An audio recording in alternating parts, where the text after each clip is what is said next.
नमस्कार मित्रों, हमारी पुरानी पीढ़ी के लोग अपने जीवन में 100 दीपावली देख पाते थे, अर्थात 100 साल तक जी लेते थे।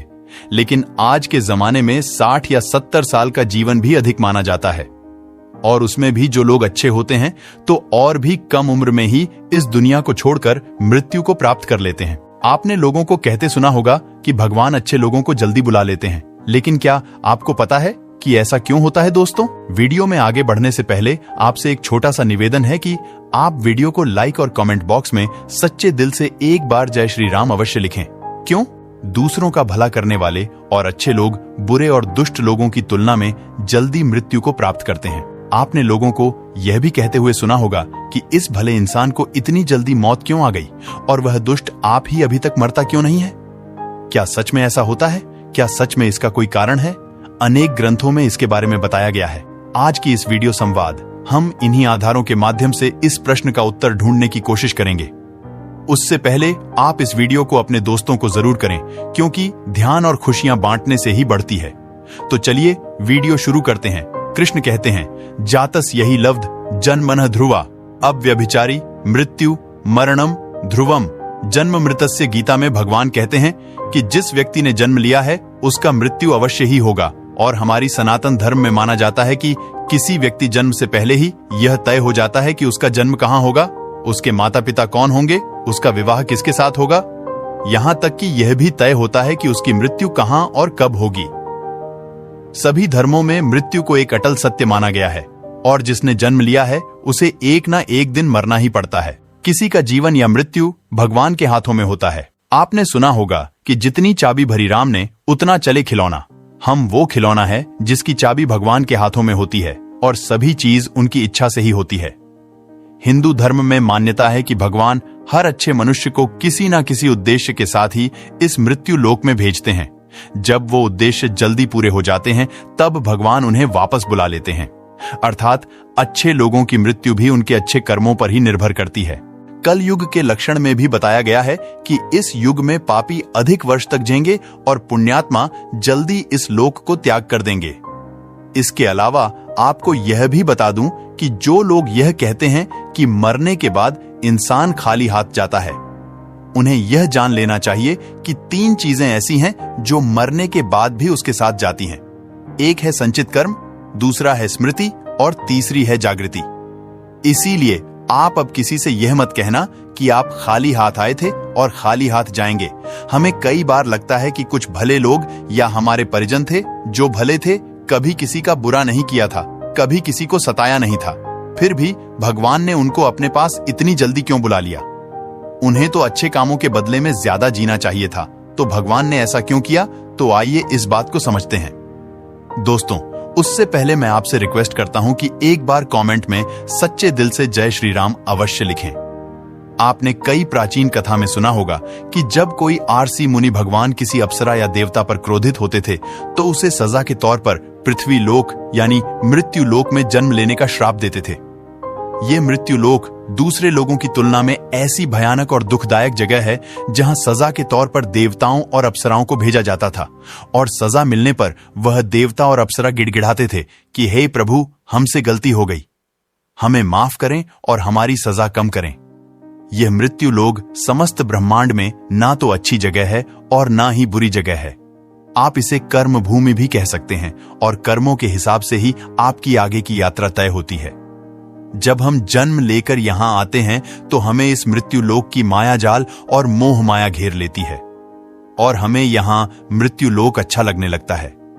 हमें इस मृत्यु लोक और यहां रहने वाले लोगों से हो जाता है। हम इस मृत्यु लोक को छोड़कर नहीं जाना चाहते हैं, और हमारा कोई साथ ही इस लोक को छोड़कर चला जाता है तो भी हमें दुख होता है। जब किसी इंसान की मौत होती है तो वह जीवात्मा यमराज के वहां जाती है, और वहां उसके कर्मों का लेखा जोखा होता है। उसमें देखा जाता है उस जीवात्मा ने अच्छे कर्म किए हैं या बुरे कर्म किए हैं।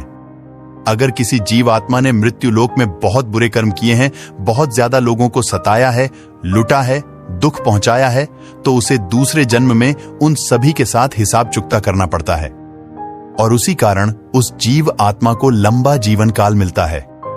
यदि जीव आत्मा ने अच्छे कर्म किए हैं तो उसे अगले जन्म में कम अवधि दी जाती है।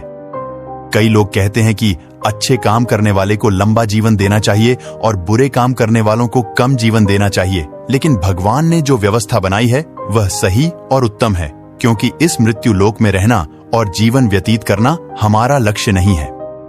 हम जीव आत्माओं का अंतिम लक्ष्य तो परम पवित्र बनकर मोक्ष प्राप्त करना है और परमेश्वर का सानिध्य प्राप्त करना है। हर एक जन्म के साथ हमें अवसर मिलता है कि हम अपनी चेतना के स्तर को अच्छे काम करके ऊपर उठाएं, क्योंकि हम बुरे काम करते हैं तो हमारी चेतना का स्तर नीचे जाता है और हमें हजारों और कई बार तो करोड़ों सालों तक इस मृत्यु लोक में दुखों को झेलना पड़ता है। कहा जाता है कि एक जीव आत्मा को 84 लाख बार इस संसार सागर के चक्कर काटने पड़ते हैं, तब जाकर उसे मोक्ष मिलता है। लेकिन जो जीवात्मा अच्छे हैं, भले काम करते हैं, वह जीवात्मा जल्द से जल्द शुद्धता प्राप्त कर लें और कुछ ही जन्मों के बाद मोक्ष प्राप्त कर लेते हैं।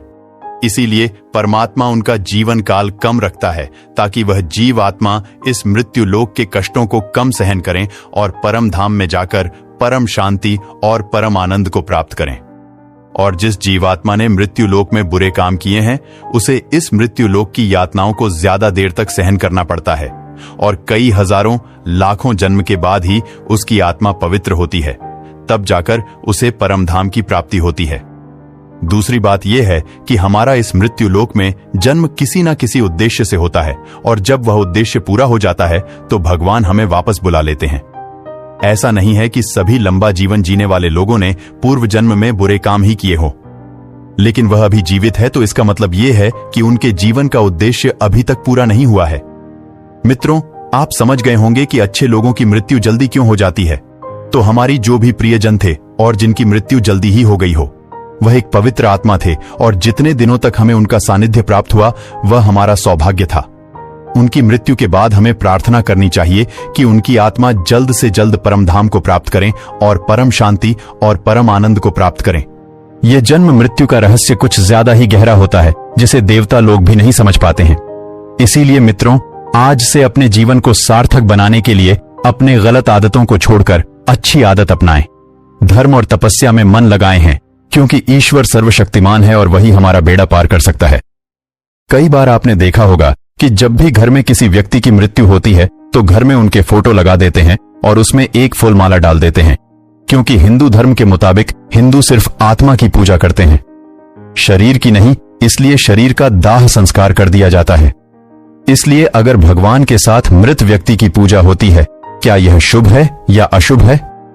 दोस्तों, घर में मरे हुए व्यक्ति का अंतिम संस्कार करने के बाद उस व्यक्ति की अपनी यादों को संजोए रखने के लिए उसकी फोटो को हम दीवार पर लगाते हैं। ऐसा करना क्या शुभ है या अशुभ है? अगर हमें अपने परिवार जन्मों में हुई मृत्यु की फोटो लगानी चाहिए तो कहां पर लगानी चाहिए, किस दिशा में लगानी चाहिए? हिंदू धर्म के अनुसार जब इंसान मरता है तो उसकी आत्मा उसका शरीर छोड़कर दूसरे के शरीर में चली जाती है, क्योंकि हिंदू धर्म के मुताबिक हिंदू सिर्फ आत्मा की पूजा करते हैं, शरीर की नहीं। इसलिए शरीर का दाह संस्कार कर दिया जाता है। इसलिए अगर भगवान के साथ मृत व्यक्ति की पूजा होती है तो उसे भगवान की निंदा ही माना जाता है। अर्थात कहने का मतलब यह है कि संसार में जन्म मरण का चक्र चलता ही रहता है, लेकिन जन्म लेना उसका सफल है जिसके जन्म से कुल की उन्नति हो। दोस्तों, लोग पितृपक्ष के दौरान अपने पितरों की आराधना करते हैं। हालांकि कई बार जाने अनजाने में हमसे ऐसी गलतियां हो जाती हैं, जिससे हमें लाभ की जगह हानि भोगनी पड़ती है। कई बार आपने देखा होगा कि जब भी घर में किसी व्यक्ति की मृत्यु होती है तो घर में उनके फोटो लगा देते हैं और उसमें एक फूल माला डाल देते हैं।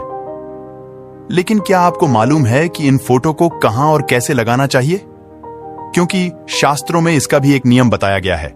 अगर आप अनुचित स्थान पर मृत परिजन की फोटो लगाते हैं तो उसे आपको हानि हो सकती है। कई लोग ऐसे भी होते हैं जो मृत परिजन के फोटो घर के मंदिर या फिर देवी देवता के साथ लगा देते हैं, जो कि ऐसा करना बहुत गलत माना जाता है।